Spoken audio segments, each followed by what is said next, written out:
মানুষের মধ্যে সবচেয়ে নিকৃষ্ট কে?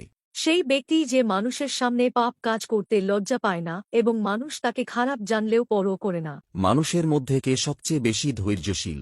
যে ব্যক্তি ধৈর্য ধরে এবং পরবর্তীতে কষ্ট দেওয়ার ইচ্ছা রাখে না। মানুষের মধ্যে কে সবচেয়ে বড় জ্ঞানী? যে ব্যক্তি মানুষের জ্ঞান নিয়ে নিজের জ্ঞানকে বৃদ্ধি করে।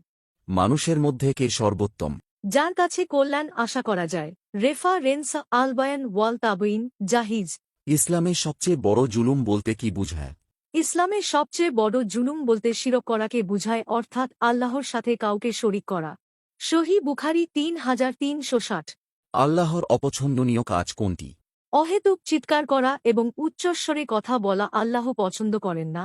তাফসিরে ইবনে কাসির। নামাজের অপেক্ষায় মসজিদে অবস্থান করলে কি হয়?